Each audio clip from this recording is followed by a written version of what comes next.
حشر کے دن بے نمازی کا، قارون، فرعون، حامان، ابی بن خلف، ان کے ساتھ ان کا حشر ہوگا اور انہی کے ساتھ ان کا اٹھنا ہوگا قیامت کے دن۔ دوستو نماز کی بڑی اہمیت ہے، بڑی اہمیت ہے نماز کی۔ الترغیب و ترہیب کے اندر فرمایا گیا کہ نماز جنت کی چابی ہے، جنت کی چابی، اور جس کے پاس چابی نہ ہو تالا اس سے کہاں کھل سکتا ہے؟ یہ تو دنیا کے تالے ہیں کہ جن کو توڑ دیا جاتا ہے، چلو دروازہ کھل گیا۔ جنت کا تالا تو توڑنے کے لیے تمہارے پاس طاقت نہیں ہوگی۔ جس کے پاس نماز ہے چابی اسی کے پاس ہے۔ مطلب یہ ہے حدیث کا کہ جس کے پاس چابیاں ہوتی ہیں تالا کھول کر وہی خزانے تک پہنچ سکتا ہے، اور جس کے پاس نماز ہوگی یہی آدمی جنت تک پہنچ سکتا ہے۔ نماز جنت جانے کی راہداری ہے۔ نماز قیامت کے دن نمازی کے لیے نور بن جائے گی، اور یہی نماز ذریعہ نجات ہے۔ یہی نماز شیطان کا منہ کالا کرتی ہے، یہی نماز دین کا ستون ہے، یہی نماز انسان کی معراج ہے، اور یہی نماز حضور کی آنکھوں کی ٹھنڈک ہے۔ قیامت کے دن بندے سے اس کے اعمال میں سے جس چیز کا سب سے پہلے حساب ہوگا وہ نماز ہے۔ سب سے پہلے نماز ہی کا حساب کیا جائے گا۔ اس لیے تو حضرت علی فرماتے تھے نا، میرا جب دل چاہتا ہے نا کہ میں اپنے رب کی باتیں سنوں، میں قرآن پڑھنا شروع کر دیتا ہوں۔ جب میرا دل چاہتا ہے میں اپنے رب سے باتیں کروں، میں نماز پڑھنا شروع کر دیتا ہوں۔ فرشتے ہر نماز کے وقت ندا کرتے ہیں، ہر نماز کے وقت، اے بنی آدم اٹھو، جو تم نے آگ بھڑکا رکھی ہے نا گناہوں کی، یہ مٹانے کا بھی وقت ہے، نماز پڑھ لو، یہ گناہوں کی جناب علی آگ بجھ جائے گی، ختم ہو جائے گی۔ اور بزرگ فرماتے ہیں جو شخص پابندی سے 5 وقت کی نماز پڑھتا ہے، اللہ تعالیٰ اس کو 5 انعام عطا فرماتا ہے۔ پہلا، اس کو کبھی رزق کی تنگی نہیں آتی، اور دوسرا انعام، نماز پڑھنے والے کو قبر کا عذاب اس کے لیے معاف کر دیا جاتا ہے، اور تیسرا انعام، اس کو نامہ اعمال دائیں ہاتھ میں ملتا ہے، اور چوتھا انعام، وہ پل صراط سے بجلی کی طرح گزرے گا۔ بجلی کی ایک مثال دی ہے بزرگوں نے، یعنی تیز ترین ہو کر پل صراط سے وہ گزرے گا۔ وہ پل صراط جو تلوار سے تیز اور بال سے باریک، وہاں سے بھی یہ آسانی سے گزر جائے گا۔ اور 5واں انعام، وہ بغیر حساب کے جنت میں جائے گا۔ دوستو نماز دین اسلام کا ایک اہم رکن ہے۔ سیدنا ابن عباس رضی اللہ تعالیٰ عنہ، آپ ایک حدیث کے راوی ہیں، اور یہ حدیث ترمذی شریف کے اندر بھی موجود ہے، اور تفسیر ابن عباس کے اندر بھی موجود ہے۔ حضرت ابن عباس رضی اللہ تعالیٰ عنہ سے نا کسی نے پوچھا کہ ایک شخص ہمیشہ روزے رکھتا ہے اور رات بھر عبادت کرتا ہے، لیکن وہ جمعہ اور جماعت کے لیے مسجد میں نہیں آتا، جمعے کے لیے مسجد نہیں آتا اور نماز کے لیے مسجد نہیں آتا جماعت کے لیے، بتائیے ایسا شخص کہاں جائے گا؟ فرمایا وہ دوزخی ہے، دوزخ میں ہی جائے گا۔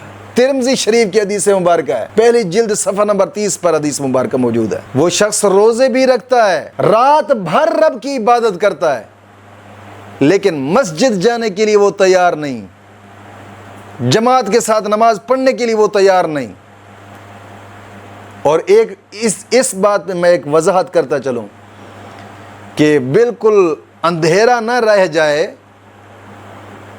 کیونکہ آج کل کا دور ہی ایسا ترقی کا دور ہے، لوگوں کا ذہن بس حدیثوں سے اوپر ہی گزر جاتا ہے، جیسا العلم فریضۃ علی کل مسلم مسلمات ہر دیوار پر لکھ دی جاتی، ہر مسلمان مرد عورت پر علم کا سیکھنا فرض ہے۔ عقل کے اندھے اتنا تو سوچو، یہ تعلیم 1830 عیسوی میں آئی ہے، اور حضور کی حدیث 1400 سال پہلے کی ہے۔ حضور نے اس تعلیم کے بارے میں فرمایا تھا کہ تم مرد اور عورتوں پر نہیں فرض ہے، اور وہ حدیث پوری نہیں لکھی۔ کاش کہ پوری لکھ لیتے تو پھر جناب علی آئینہ سامنے آ جاتا۔ پوری لکھی نہیں، بس ایک جز لکھا جو مطلب کا تھا، اور یہاں بھی ایک جز ہی سمجھ لیں گے، بس بھی ہر مسجد میں نماز پڑھ لینی چاہیے، جماعت کے ساتھ نماز ہی پڑھنی ہے نا۔ لیکن یاد رکھیے گا امام کے لیے بھی کچھ شرائط ہیں۔ اللہ رب العزت نے پہلے سپارہ 4 پاؤ دوسرے رکوع کی شروعات میں ارشاد فرمایا، جب حضرت ابراہیم علیہ السلام کو فرمایا نا کہ للناس اماما، اب تم لوگوں کے لیے امام ہو۔ بزرگ فرماتے ہیں حضرت ابراہیم شروع میں بچپن سے دین کی تبلیغ کرنی شروع کی، اور پھر لوگوں فرعونوں سے ٹکرائے، نمرودوں سے ٹکرائے۔ تیسرا، ہمیشہ غیرت کا درس دیا ہے۔ یہ 3 چیزیں جس کے اندر پئی جائیں وہ امامت کے قابل ہے، اس کے پیچھے نماز بھی پڑھنی چاہیے۔ جو امام خود ہی جناب علی اس کے اندر غیرت نام کی کوئی چیز نہیں ہے، دیوس ہے، اور دیوس کے لیے تو حدیث مبارک ہے، حضور نے فرمایا اذا دخل الجنت دیوسا، دیوس تو جنت میں داخل ہی نہیں ہو سکتا، یہاں تک کہ جنت کی خوشبو بھی نہیں سونگھ سکتا، پھر وہ امامت کے قابل کہاں رہا؟ اگر ایسا شخص ہے تو پھر اکیلے نماز پڑھنا ہی تمہارے لیے بہتر ہے۔ اگر امام ملے وہ جس کا قرآن نے بیان فرمایا ہے، پھر تم نماز گھر میں پڑھو گے تو مجرم بن جاؤ گے۔ حدیث کی گہرائی میں تھوڑا سا جانا چاہیے۔ اور بے نمازی کی جو نحوست ہوتی ہے نا، بے نمازی کی نحوست، درۃ الناسین کے اندر لکھتے ہیں کہ بے نمازی کی نحوست اتنی ہے کہ گھر والوں اور ہمسایوں میں سے 70 آدمی اس کی نحوست میں آتا ہے۔ ایک بے نمازی کی نحوست 70 آدمی کو لپیٹ لیتی ہے، اس کے گھر والے، اس کے ہمسائے، ساتھ ساتھ بے نمازی، یعنی ایک بے نمازی ہوگا، اس کی جو نحوست ہے پورے گھر پر بھی پڑتی ہے اور ساتھ میں جو ہمسائے ہیں ہمسایوں پر بھی پڑ جاتی ہے، اور پھر بھاگ رہے ہوتے ہیں پتہ نہیں ہم پر کسی نے تویز کر ڈالے، ہمارے تو رزق میں برکت نہیں ہے جی، ہماری روزی میں برکت نہیں ہے جی، ہم تو جو کماتے ہیں پتہ نہیں کہاں جاتا ہے، ہمارے گھر سے تو دکھ تکلیفیں جاتی نہیں ہیں، ایک اٹھتا ہے دوسرا پڑ جاتا ہے، دوسرا اٹھتا ہے تیسرا پڑ جاتا ہے، 4 پائی پہ آدمی پڑے، یار بڑا کماتے ہیں 2 لاکھ روپیہ مہینے کا، لیکن برکت نہیں ہے۔ برکت کہاں سے آئے گی؟ جب دین کو پشت کریں گے پھر برکت آئے گی۔ میرے ذہن میں ایک بات یاد آ رہی، میں فیصل آباد میں تھا، ایک آدمی میرے پاس آیا، کہتا ہے مفتی صاحب بات یہ ہے، میرے گھر میں پتہ نہیں کیا وجہ ہے، مصیبتوں نے ڈیرا لگا لیا ہے، کماتا ہوں برکت نہیں ہے، مصیبتیں، ٹینشنیں، پریشانیاں ہیں۔ اور میں ایک بابے کے پاس گیا تھا، اس نے کہا کہ تم پر تو جادو ہوا ہے، ایک اور سے حساب کتاب کروایا، اس نے کہا تم پر جادو ہوا ہے۔ مفتی سے میں بڑا پریشان ہوں، گھوم کر پھر کر آیا بیٹھا ہوں، بڑے پیسے ضائع کیے ہیں۔ میں نے کہا پیسے لگانے سے پھر توڑ ہو گیا؟ کہتا ہے نہیں ہوا، کہیں سے بھی نہیں ہوا۔ میں سمجھ گیا، میں نے کہا کتنے بیٹے ہیں؟ کہتا ہے 2 بیٹے ہیں، بیٹیاں کہتے ہیں 3۔ کتنی عمر کے ہیں؟ کہتے ہیں جو چھوٹی میری بیٹی ہے نا وہ 4 سال کی ہے۔ میں نے کہا ٹھیک ہے، آپ پر جو جادو ہوا ہے میں پہچان چکا ہوں، چلتے ہیں آپ کے گھر، جادو کا توڑ کر کے آتے ہیں۔ ہم چلے گئے، میں ان کے گھر جا کر بیٹھا، میں نے کہا اپنے بچوں کو بلائیں، بچوں کو بلایا۔ جو بڑا لڑکا تھا وہ 9ویں کلاس میں پڑھتا تھا، اور پھر اسی طرح لگاتار 8ویں میں، 7ویں میں، 6ٹی میں، 5ویں میں، اور جو چھوٹی تھی وہ پریب میں یا کہیں پہلی کلاس میں پڑھتی تھی۔ میں نے کہا ان کی کتابیں کہاں ہیں؟ کہتے ہیں وہ پڑھی ہیں۔ میں نے کہا ان سب سے کہو کہ بستے لے آؤ، بستے لے آئے۔ میں نے کہا کھولو ان کو۔ وہ میرے منہ کی طرف دیکھ رہا تھا کیا کرنا۔ میں نے کہا یار میں جادو کا توڑ کرنے لگا ہوں، یہ کون سی بات ہے؟ تیری آنکھوں کے سامنے آئے گا جادو کا توڑ؟ کہتا ہے ٹھیک ہے، عجیب بات ہے، سوچ میں پڑ گیا۔ جب بستے لے آئے نا، میں نے کہا کھولو ان کو، کتابیں باہر نکالو۔ جب کتابیں باہر نکالی، میں نے ایک کتاب کو اٹھایا، اسلامیات کی کتاب تھی، میں نے اسے کھولا، میں نے کہا دیکھ یہ کیا ہے؟ کہتا ہے قرآن ہے۔ میں نے قرآن ہے؟ پکی بات ہے؟ کہتا ہاں قرآن ہے، ہم مانتے ہیں اس کو۔ میں نے کہا یہ کتابیں اسلامیات کی کس کس کے پاس ہے؟ کہتے ہیں یہ سارے کے پاس ہے، سب پڑھتے ہیں۔ میں نے کہا یہ رکھتے کہاں ہیں؟ کہتے ہیں بستے میں۔ میں نے کہا بستہ کہاں رکھتے ہیں؟ گھر میں۔ جب جاتے ہیں سکول کہاں ہوتا ہے بستہ؟ پشت کے پیچھے۔ جب واپس آتے ہیں کہاں ہوتا ہے؟ پشت کے پیچھے۔ جب وہاں رہتے ہیں کبھی پوچھا ہے کسی ماسٹر سے کہ وضو کرا کے اس کو ہاتھ لگایا ہے؟ بستے نیچے پڑے، بچے اوپر جا رہے ہیں، آ رہے ہیں، جا رہے ہیں۔ کیا تم والدین ہو؟ تم پر کوئی جناب میری ذمہ داری نہیں ہے؟ کوئی تم پوچھ گچھ نہیں کر سکتے؟ تمہارا بچہ گھر سے جاتا ہے قرآن کو پشت کر کے جا رہا ہے، تم کیا کہو گے؟ برکتیں آئیں گی؟ یہی سب سے بڑا جادو ہے جو تم پر چل پڑا ہے۔ آج توبہ کر ان بچوں سے کہو اپنے قرآن کو سینے سے لگا کر سکول جایا کریں اور باوضو ہو کر ان کو ہاتھ لگایا کریں، سینے سے لگا کر گھر آیا کریں، اس کو سنبھال کر رکھا کریں۔ کبھی بے برکتی رہ جائے تو پھر کہنا مجھے۔ اور پھر میں نے سوال کیا کہ سال بعد کیا کہتے ہیں، وہ ردی والے آتے ہیں لے جاتے ہیں، تو ہے تیرے جیسے مسلمان پر بھی۔ پھر تو کہا کہ برکتیں ہوں، رحمتیں ہوں، ہمارے گھر پر روزی میں برکت ہونی چاہیے، تو دین کو پشت کرے گا اور تیری روزی میں برکت ہوگی۔ اور سب سے بڑی نحوست ان چیزوں کی پڑتی ہے جب انسان دین کو پشت کر لیتا ہے، قرآن کو پشت کر لیتا ہے اور نماز کے قریب نہیں آتا۔ پھر ایک آدمی کی نحوست 70 آدمیوں پر پہنچ جاتی ہے، چاہے وہ گھر کے فرد ہوں یا پھر ہمسائے ہوں، ہمسائے بھی اس نحوست میں آ جاتے ہیں۔ رسول کریم صلی اللہ علیہ وسلم نے فرمایا کہ جو شخص جان بوجھ کر نماز کو چھوڑ دے، اللہ تعالیٰ اس کو 3 مصیبتوں میں مبتلا کر دیتا ہے۔ 3 مصیبتوں میں مبتلا کر دیتا ہے جو شخص جان بوجھ کر نماز کو چھوڑتا ہے۔ ان میں سے سب سے پہلی چیز، اس کا چہرہ بے نور ہو جاتا ہے، یعنی اس کے چہرے سے نور اٹھ جاتا ہے۔ اور دوسری چیز، موت کے وقت اس کی زبان لڑکھڑائے گی۔ اور تیسری چیز، دنیا سے جاتے وقت اسے کلمہ طیبہ نصیب نہیں ہوگا۔ ان 3 چیزوں میں وہ شخص مبتلا ہو جاتا ہے جو جان بوجھ کر نماز کو چھوڑ دیتا ہے۔ جبریل علیہ السلام نے دربار رسالت میں حاضر ہو کر عرض کیا، یا رسول اللہ صلی اللہ علیہ وسلم، جو مسلمان مسجد سے اور نماز با جماعت سے محبت رکھتا ہے، جب تک اسے جنت کی نہر سے پانی نہ پلایا جائے گا اس کو موت نہیں آئے گی۔ حضور کی بارگاہ میں آ کر جبریل عرض کر رہے ہیں، جو شخص مسجد سے اور نماز با جماعت سے محبت رکھتا ہے، جب تک اسے جنت کی نہر سے پانی نہ پلایا جائے گا اسے موت نہیں آئے گی۔ یہ نماز کی برکتیں ہیں بابا، نماز کی برکتیں۔ آقا کریم صلی اللہ علیہ وسلم نے فرمایا کہ ایک قبر کے پاس میں گزرا، حضور فرما رہے ہیں، الترغیب و ترہیب کے اندر حدیث مبارکہ ہے، حضور فرماتے میں ایک مرتبہ ایک قبر کے پاس سے گزرا، یہ قبر کس کی ہے؟ عرض کیا گیا کہ حضور یہ فلاں کی قبر ہے۔ فرمایا اب اس کے نزدیک نماز کی 2 رکعت ساری دنیا سے بہتر اور پیاری ہیں۔ نماز کی 2 رکعت ساری دنیا سے بہتر اور پیاری ہیں۔ ایک شرح الصدور کے اندر ایک بات لکھی، ایک بزرگ گزرے ہیں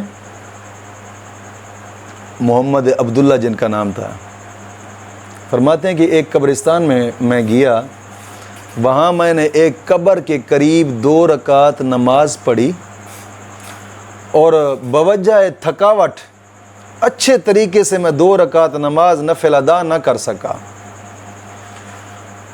اور بیٹھا تھا، مجھے اونگ آئی، آنکھیں بند ہو گئی، نیند آ گئی۔ کہتے ہیں کہ میں نے دیکھا خواب میں قبر والا مجھے کہہ رہا تھا، اے پیارے بھائی تو نے 2 رکعت نماز پڑھی ہے جس کو تو معمولی سمجھ رہا ہے۔ میں نے کہا ہاں ایسے ہی ہے، واقعی تھکاوٹ تھی، بس جلدی جلدی میں 2 رکعت نماز پڑھی اور سو گیا۔ اس قبر والے نے کہا کہ اگر تم ابھی زندہ ہو عمل کر سکتے ہو، مگر تم نماز کی فضیلت کو نہیں جانتے، اور ہم جان چکے ہیں، مگر افسوس کہ اب ہم کچھ کر نہیں سکتے۔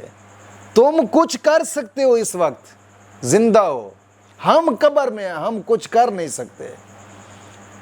بات کرنے کا مقصد یہ ہے کہ یہ دنیا ہے، ہم یہاں پہ رہیں، اس وقت تو ہمیں اختیار ہے، ہم نماز پڑھیں یا نہ پڑھیں، لیکن جب قبر میں جائیں گے وہاں اختیار ختم ہو جائے گا، پھر سوال ہوں گے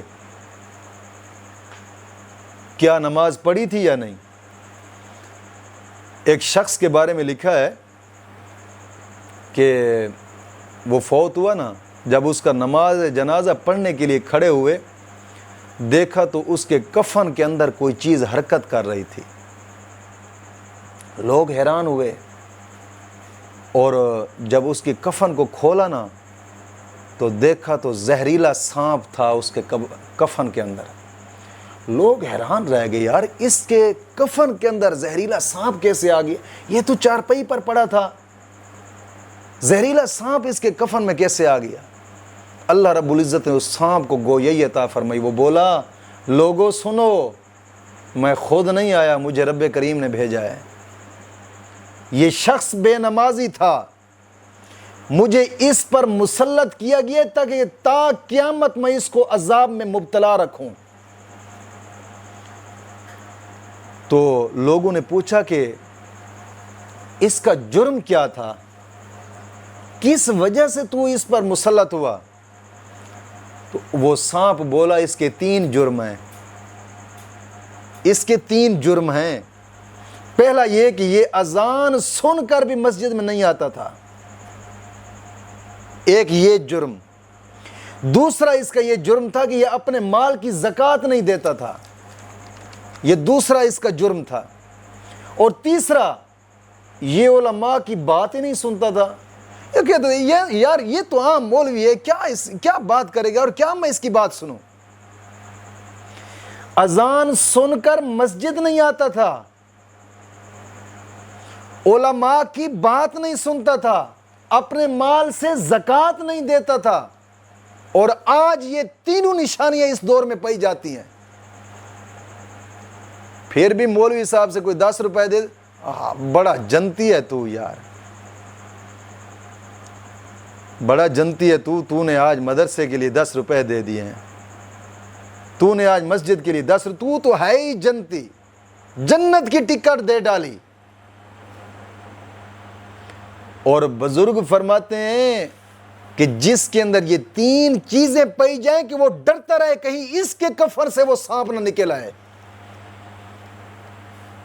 کہ وہاں سانپ بول پڑا، کہ اس کے اندر یہ 3 چیزیں پائی جاتی تھی، اس لیے اللہ رب العزت نے مجھے اس پر مسلط فرمایا ہے۔ ایک الزواجر کتاب کے اندر ایک واقعہ تحریر فرمایا ہے، صفحہ نمبر 137 پر۔ ایک شخص تھا، اس کی ہمشیرہ فوت ہو گئی، اور جب اسے دفن کر کے واپس آئے نا تو اس کا بھائی جب اسے دفن کر کے واپس آیا تو جو نقدی والی تھیلی تھی نا پیسے کی، وہ اس کی قبر کے اندر گر گئی تھی اس کی جیب سے۔ جیسے گھر کے قریب آیا تو اسے یاد آیا، او ہو وہ تو قبر میں رہ گئی ہے۔ اپنے دوست کو ساتھ لا کر پھر بھاگا پیچھے، جا کر ایک سیٹ سے تھوڑی سی مٹی ہٹائی، وہ تھیلی نظر آئی، ہاتھ ڈالا، وہ تھیلی نکال لی۔ پھر ذہن میں خیال آیا کہ یار دیکھوں تو صحیح قبر کے اندر میری بہن کے ساتھ کیا ہو رہا ہے۔ تھوڑا سا قبر مزید کھول کر جب اندر جھانک کر دیکھا نا تو قبر کے اندر آگ کے شعلے بھڑک اٹھے۔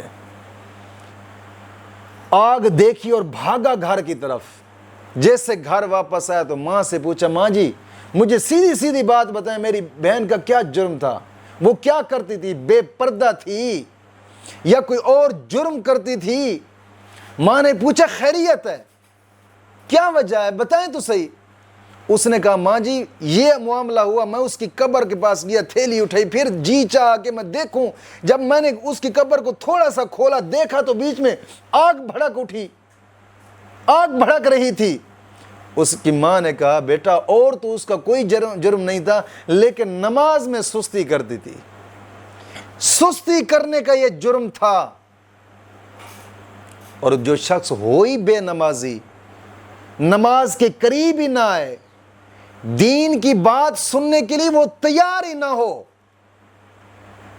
دین کی بات سننے کے لیے وہ تیار نہ ہو، اور نماز کے قریب ہی نہ آئے، دین کو تو کچھ سمجھے ہی نہ، پھر بھی وہ کہے کہ میں تو جنتی ہوں جی۔ تھوڑا سا سوچیں، تھوڑا سا سوچنا چاہیے۔ ایک مقاصد السالکین کتاب کے اندر ایک بات تحریر کی گئی ہے کہ ایک مالدار آدمی تھا، مالدار آدمی، اور وہ اتنا سخی تھا کہ علاقے کے اندر اس کی سخاوت کے چرچے تھے، بہت مال خرچ کرتا تھا، بہت مال خرچ کرتا تھا، جہاں پر گیا غریب آدمی آئے تو جو جیب میں آیا نکال کر دے دیا، اللہ کے راستے پہ کہیں بھی لگانے کا موقع ملا جیب میں ہاتھ ڈالا، جتنے آئے دے دیے، انتہا درجے کا سخی تھا، اور اس کی سخاوت کے چرچے دور دور تک سنائی دیتے تھے۔ ایک دن سویا ہوا تھا، خواب دیکھتا ہے، قیامت کا دن ہے، لوگوں کا حساب کتاب ہو رہا ہے، فرشتوں نے اس سے بھی پکڑ لیا اور حساب کے لیے لے آئے، اس سے پوچھا کہ بتا نماز پڑھتا تھا یا نہیں؟ وہ کہنے لگا کہ میں نے فلاں جگہ پہ خرچ کیا تھا، فلاں غریب کو دیا تھا، فلاں جگہ پہ خرچ کیا تھا۔ فرشتوں نے کہا ہم نماز کا پوچھ رہے ہیں، کیا تو نماز پڑھتا تھا یا نہیں؟ کہتا نہیں، یہ نماز کی پابندی مجھ سے نہیں ہو سکی۔ بزرگ فرماتے ہیں کہ حکم ہوا فرشتوں کو کہ اس سے پکڑ کر دوزخ کی طرف لے جاؤ۔ فرشتے پکڑ کر دوزخ کی طرف لے جا رہے تھے کہ آنکھ کھل گئی، اور پھر ایسی توبہ کی نہ کہ مرتے دم تک نماز قضا نہ ہوئی اس کی۔ بات یہ ہے کہ نماز ایک اہم چیز ہے، جتنے مرضی چاہے دین کے کام کرتے رہو، تبلیغیں کرو، حج کرو، زکاتیں دو، کچھ کا کچھ کر ڈالو، بھلے محفلیں کراؤ، 11ویں کرو، جو مرضی چاہ کرو، جب تک نماز کی پابندی نہیں ہے صدق کے دل سے، اس وقت تک تمہارے یہ جو اعمال ہیں نا، یہ کسی کام کے نہیں ہیں۔